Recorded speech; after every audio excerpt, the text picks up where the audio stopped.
Me da mucho gusto saludar a la senadora de Morena por Guanajuato, Antares Vázquez Alatorre. Antares, ¿cómo le va? Buenas noches. Buenas noches, Vicente. Pues muy bien. Andamos cansados, pero contentos porque hemos tenido 2 días de sesión muy productiva para el cierre de este periodo ordinario. ¿Qué piensa de esta decisión de otorgarle el galardón, la medalla Belisario Domínguez a los héroes y heroínas que están enfrentando el COVID-19?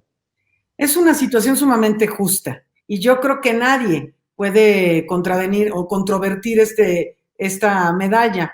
Es además una situación que responde a lo que estamos viviendo, sufriendo en México hoy en día, y nadie tiene duda que el personal de salud, porque es para todo el personal de salud, personas, así el dictamen salió para personas que trabajan en salud. Estamos hablando de personal médico, personal de enfermería, personal auxiliar como camilleros, camilleras, en fin, técnicos, técnicas, todo este personal que está desplegado y que ha tenido una actitud heroica por muchos meses, constante en jornadas extenuantes. Lamentablemente algunos han perdido la vida y es justo que se les dé un reconocimiento como la medalla Belisario Domínguez, que digamos, es el reconocimiento más importante que el Senado otorga. Oiga, otra de las discusiones, están muy ocupados y qué bueno, en el Senado, ya lo decía usted, una de las declaraciones del presidente Andrés Manuel López Obrador que dejaron la víbora chillando en la mañanera fue sobre el salario mínimo, y se está pidiendo pues un aumento al salario mínimo sigue siendo, a pesar de que en la cuarta transformación se ha aumentado como no se hizo en los gobiernos prianistas, sigue siendo una vergüenza. Es un paso importante, es un paso en la dirección correcta para apoyar a los más vulnerables, senadora. Así es muy importante esto porque nosotros desde el primer día, de hecho, la primera sesión del Senado yo presenté una iniciativa para que el salario mínimo nunca pudiera estar por debajo de la inflación, que era algo que era la constante en todo el periodo neoliberal, y eso hizo que se fuera perdiendo el poder adquisitivo del salario mínimo. Y ha sido un esfuerzo del gobierno federal y de los empresarios, porque sí tenemos que reconocer eso. Como tú sabes, este gobierno se ha esmerado en mantener un diálogo, la comunicación y hacer las cosas más por consenso. Y los propios empresarios admitieron que el salario mínimo en México pues es sumamente pequeño. Entonces, se han ido dando avances importantes en el tema del salario mínimo y se ha ido acabando la teoría, esa patética que durante décadas implantaron, de que si se aumentaba el salario mínimo mucho, entonces se iba a ir al cielo la inflación. No ha ocurrido. En este gobierno del presidente López Obrador, la inflación se ha mantenido bastante bien abajo y efectivamente ha crecido el salario mínimo, lo que no había crecido en 30 años. Y va a seguir creciendo porque es un asunto de justicia para las y los trabajadores. Más o menos, ¿por dónde quedaría el salario mínimo si se aprueba todo esto que están discutiendo?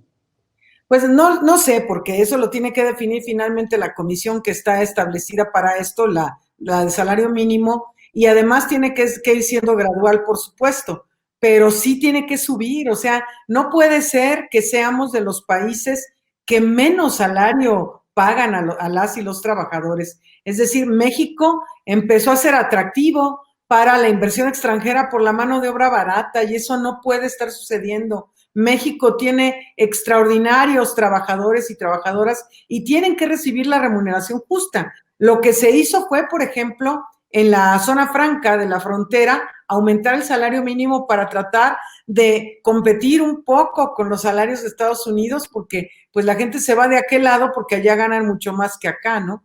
Entonces, no te puedo precisar la cantidad exacta porque no es algo que nos competa a nosotros, pero esperamos que llegue ya a un nivel mucho mejor para la gente. ¿Qué le parece, si me permite presentarle a la gente que nos está viendo, las declaraciones de dos de sus colegas? Uno que se quiere colgar del tema y ahora resulta que es, pues hasta cierto punto, pro 4T, en este tema y reconoce, y otra que es de las mismas golpeadoras de siempre. Primero, Ricardo, suéltame la declaración del senador del PRD, aunque llegó por el PAN, que fue jefe de gobierno en la Ciudad de México, aunque llegó por Chiapas, entendió el que entendió, Miguel Ángel Mancera. Ángel Mancera Espinosa, del Grupo Parlamentario del PRD, para hablar a favor.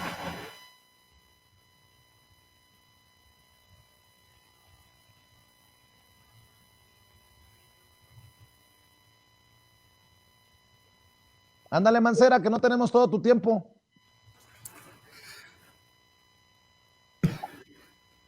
Gracias, presidente. Compañeras senadoras, compañeros senadores, es de reconocer el trabajo de las comisiones unidas que han dictaminado sobre este tema. Muchos más de estos temas tenemos pendientes, muchos más de estos temas de salario mínimo, pero se ha venido avanzando.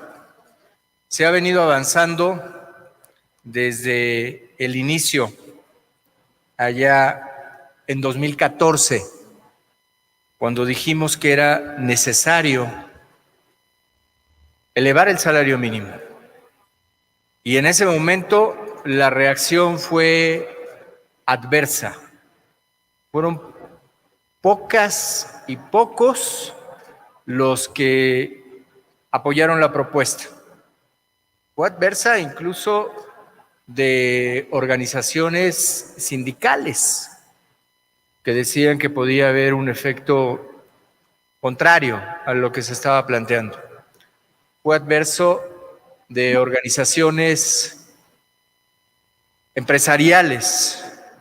O sea, que desde la tribuna, Miguel Ángel Mancera dice, yo soy uno de los chinguetas, yo siempre he estado a favor de elevar el salario mínimo y ustedes, muchos de ustedes son los malandros de la película.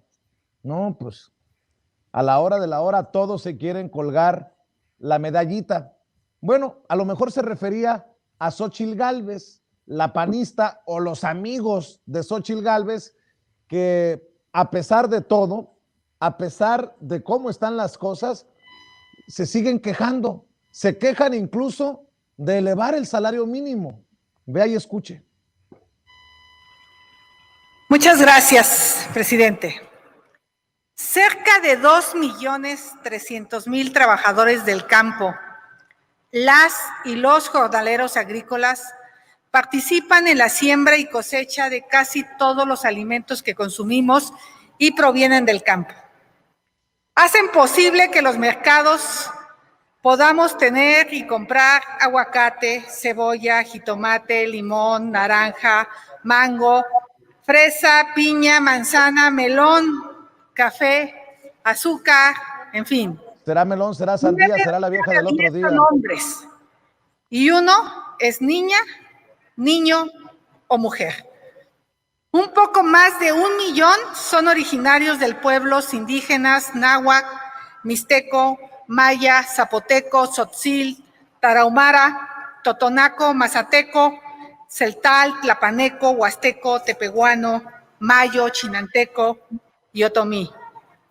Huyendo de la pobreza y falta de oportunidades, migran de sus estados natales como Chiapas, Guerrero, Guanajuato, Hidalgo, Oaxaca, Puebla y Veracruz, o de las partes serranas de Sinaloa y Chihuahua. Gracias a su trabajo operan las agroindustrias de Baja California, Guanajuato, Jalisco, San Luis Potosí, Sinaloa. Bueno, clases de geografía, cortesía de Xóchitl Gálvez.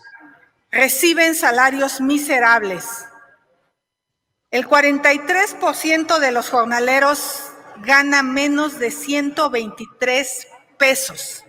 Esto es, menos de un salario mínimo. Trabajan entre 7 y 10 horas. Páralo aquí, Ricardo. Días laborales. Páralo aquí.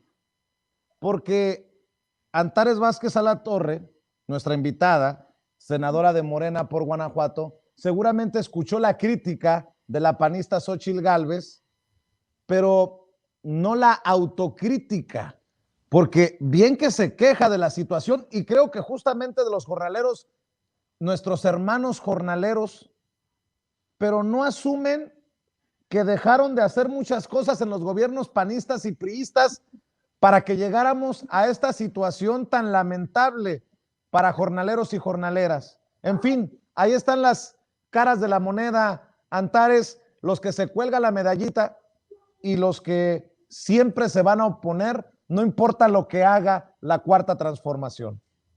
Pues sí, es que ellos son progres de ocasión también. Es decir, el progresismo de lo que habla es de generar más derechos, ir avanzando con más derechos para la ciudadanía. Y este es un tema que es políticamente correcto y pues el senador Mancera, pues claro que aprovecha el viajecito, nada más que no salieron antes, como bien decía, son reformas, todas las que hemos estado haciendo en generar nuevos derechos para la ciudadanía, pues nunca se habían intentado siquiera. Entonces estamos avanzando en esto. La ventaja, Vicente, es que la gente sabe, ya los conoce. Hay personajes de estos que son verdaderamente impresentables. Entonces, pues, aunque quieran colgarse la medallita, pues ya no les alcanza para colgársela. Y los otros, pues son de aquellos que están quejándose hasta, no, es que este es el colmo. A ver, Antares, senadora, deme su opinión de aquellos que están quejándose porque las vacunas contra el COVID-19 no se podrán comprar. Fíjese la insensibilidad, ¿cómo le digo? Quieren comprar su lugar en la cola, a pesar de que el presidente y el gobierno hicieron un escalonamiento, creo, muy justo, ahora que nos llegarán las dosis de la vacuna contra el COVID-19. No sé si ya escuchó esta polémica de aquellos que dicen que por qué no se les permite comprar la vacuna. Hoy tuve precisamente en otro medio alternativo un debate con Eduardo Ruiz Gil y nada más y nada menos, y una doctora también, que precisamente ellos están tratando desesperadamente de que los privados traigan la vacuna y que el que quiera, porque hay un amplio sector, dicen, que quiere comprar la vacuna porque la quieren pagar, porque no quieren gratis nada, porque no sé, o sea, puras, ahora sí que populismo de la derecha, porque en realidad lo que quieren es agandallar antes que cualquier otra persona. Entonces critican la política del presidente de que el Estado mexicano proveerá las vacunas, al menos en lo que se amaina la pandemia, porque además es lo justo, socialmente justo, y por eso reservó dinero el gobierno mexicano, nosotros lo reservamos en la ley de ingresos, los diputados en la ley de egresos, etcétera, para garantizar que existan los recursos suficientes para poder adquirir las vacunas para todas y todos, en la medida en que vayan estando disponibles. Pero ahorita andan desesperados porque, a ver, va a llegar la vacuna de Pfizer que ya se anunció para este mes y ellos lo que quieren es ir a agandallarla y comprársela a ellos. Y ahora sí que valga gorro la gente que la está necesitando, porque se hizo el escalonamiento precisamente pensando en un primer momento en el personal de salud. ¿Y por qué es así en este primer momento? Y es muy importante que a la gente le quede claro. Porque desgraciadamente no hay manera en el mundo de tener los muchos miles de millones de vacunas que se requieren para todo el mundo. En México necesitaríamos, pensando en que se la pongan a lo mejor 120 millones de mexicanos y mexicanas. Hay algunas vacunas, como es el caso de la de Pfizer, que se requieren 2 dosis. Entonces, imagínate, serían 240 millones de dosis. No hay manera de que Pfizer nos provea en este momento de eso, sino que el dinero está disponible, pero el problema es que no están disponibles tanta cantidad de vacunas. Entonces, en la medida en que se puede disponer de ellas, pues se van a ir aplicando para todos. Además, es una vacuna que plantea retos importantes en cuanto al traslado, porque se necesita que esté a menos 70 grados centígrados. Imagínate, eso es mucho más allá del punto de congelación y no es fácil mantener esa temperatura para todos lados. Entonces, plantea retos. también es importante que sepamos que está ya en proceso de la fase 3 de investigación en México, en población mexicana, la vacuna de CanSino, la china. Entonces, también está en esa. Y también México firmó hace ya un par de meses un convenio con AstraZeneca y la Fundación Slim para incluso participar en la producción de otra vacuna. Entonces, hay varias vacunas que van a estar disponibles, pero va a ir siendo gradual. Entonces, lo que los populistas de derecha quieren es, yo quiero comprar, yo tengo dinero para comprar, entonces yo adquiero la vacuna y pues los demás que se amuelen, ¿no? Acá no va a ser el privilegio. Va a haber gente de los de arriba que pueda obtener la vacuna, sí, cuando sea justo que la obtengan, porque todas y todos tenemos los mismos derechos. Entonces, perdóneme por ser tan mal hablado, tápese los oídos, senadora. Pinches gandallas, ahora sí se van a chingar y se van a tener que formar en la cola junto a la prole, junto a los pobres.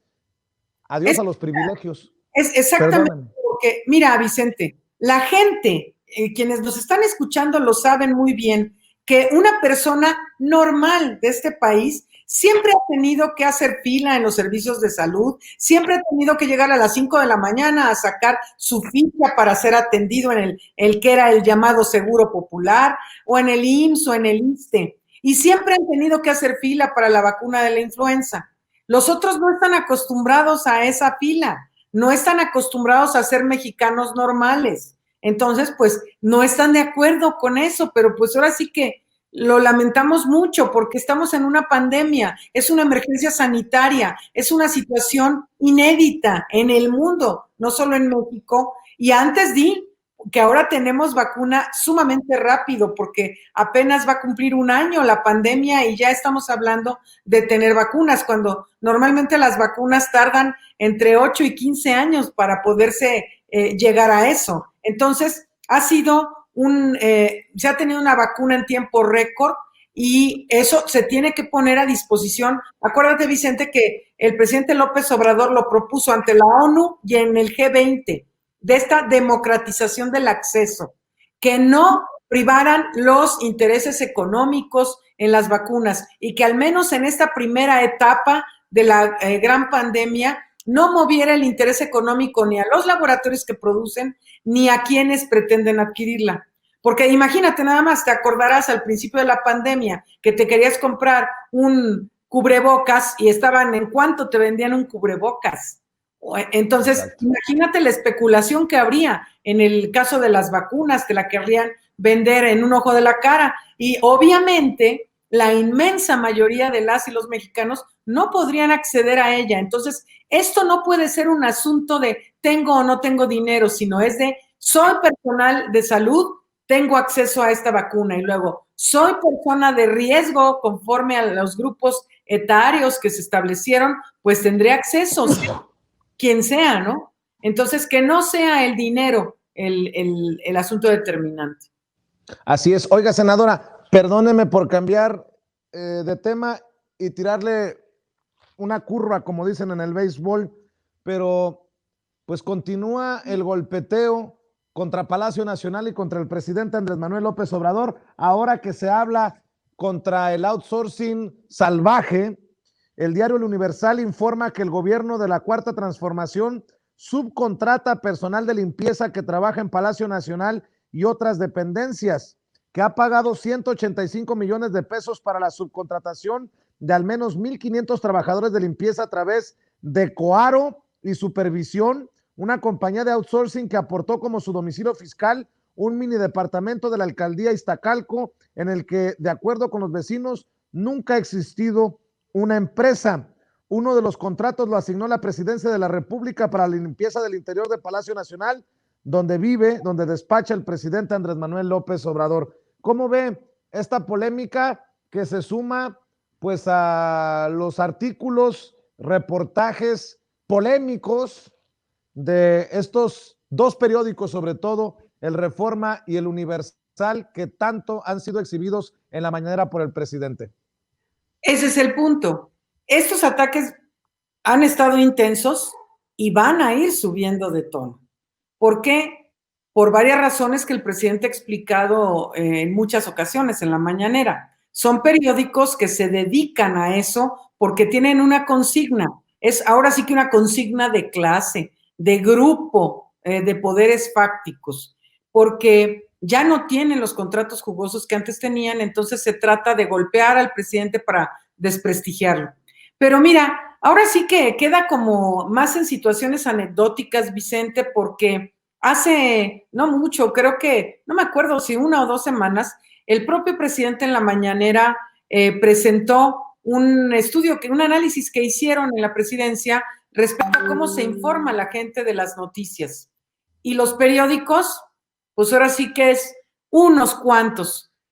Sigue siendo la televisión el medio por el que más se enteran y lo siguiente es Internet y apenas el 5%, o sea, el círculo rojo es el que lee los periódicos y sobre todo esos, pues el círculo rojo del PAN y del PRI, porque pues nosotros de Morena, yo no ando comprando el Universal, es más, ni lo veo, ¿para qué? O sea, nada más hace uno corajes. Entonces, esto va a seguir y la gente ya sabe que son estrategias electoreras. Ahorita es todo, tírenle al gobierno de México por todo, con mentiras, con infundios, con cosas que no tienen ninguna relevancia. Por ejemplo, acuérdate, hace unos días también sacó el Reforma que el presidente estaba espiando a los de Frena porque son una verdadera oposición. Por favor, o sea, todo mundo vimos la verdadera oposición que es Frena y dicen que espiaba porque el que era el CISEN ahora los está espiando.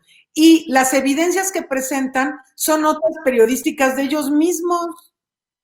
Entonces, o es el resumen de noticias que en esta agencia de inteligencia presentan, ¿no? O sea, son puras notas periodísticas de ellos mismos. Entonces, es muy evidente que la gente ya no se cree todas las tonterías que dicen estos personajes, porque resulta que andan viendo, ahora sí, la paja en el ojo ajeno y no la viga en el propio, ¿no? Entonces, es una serie de infundios y ataques que van a seguir. Es parte de la estrategia electoral. Entre que están ellos atacando todo el tiempo, y que están intentando por todos los medios también frenar que el presidente se exprese, que el presidente comunique, que el presidente informe. Pero pues bueno, no lo van a lograr porque ahora sí que a la 4T ya no la para nadie. Senadora, me acaba de informar nuestra productora Meme Yamel y estamos buscando a los responsables de esta campaña ciudadana para recabar firmas y presentarlas para pedir una consulta popular desde abajo para enjuiciar a los expresidentes. Le leo y me da su opinión, por favor, para cerrar. Perdón que esta para nosotros es una noticia en desarrollo. La Suprema Corte de Justicia determina que es improcedente la revisión de consulta popular porque su objeto quedó totalmente satisfecho. La Suprema Corte de Justicia de la Nación determinó la improcedencia de la revisión de la constitucionalidad de la materia de la consulta popular 2/2020 porque su objeto ha quedado sin materia. El Tribunal Pleno estableció que tanto la pregunta como la materia de esta petición fueron planteadas en términos muy similares a los de la solicitud presentada por el presidente de la República anteriormente, cuya constitucionalidad fue reconocida en la revisión respectiva 1/2020 en sesión del 1 de octubre de 2020. Por lo tanto, la Suprema Corte determinó que el objeto esencial de la petición ya quedó totalmente satisfecho. Revisión de la constitucional de la materia de consulta popular 2/2020 que deriva de la petición formulada por diversos ciudadanos y ciudadanas. Diversos ciudadanos y ciudadanas. Fuimos más de 2 millones. Senadora, deme su opinión, por favor.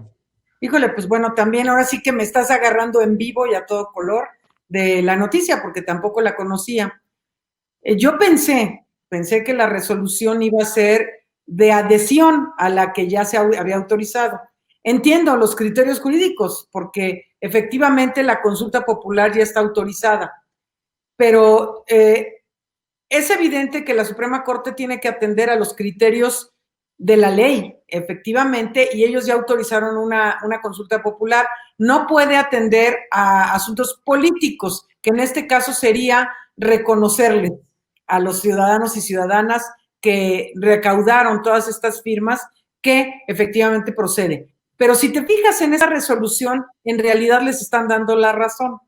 O sea, en realidad están dando la razón, nada más que la declaran improcedente porque ya fue atendida más o menos. Pero, senadora, algo importante, millones de mexicanos no estamos del todo complacidos con los cambios que hicieron los ministros a la pregunta que aparecerá en la consulta popular. Y la pregunta que se formuló desde abajo no era necesariamente la pregunta del presidente. Le están básicamente, desde mi perspectiva, obviamente, cerrando la puerta en las narices los ministros de la Suprema Corte de Justicia de la Nación a los millones de mexicanos que piden otra pregunta o que piden la consulta popular bajo estos términos del pueblo. Fíjate, Vicente, que la pregunta que planteó el presidente y la que plantearon los ciudadanos sí eran bastante similares. La que quedó Lo siento, senadora. No eran exactamente, no eran similares. Eran en el mismo sentido. Y la que quedó de la Suprema Corte sí es totalmente diferente, es decir, modificaron en mucho la pregunta que el presidente planteó en su solicitud. Ahora, a mí también me incomodó mucho la respuesta y la modificación de la pregunta que se hizo, porque sí cambia radicalmente en mucho el sentido. Sin embargo, no puedo dejar de reconocer que es un avance y que también es una situación inédita.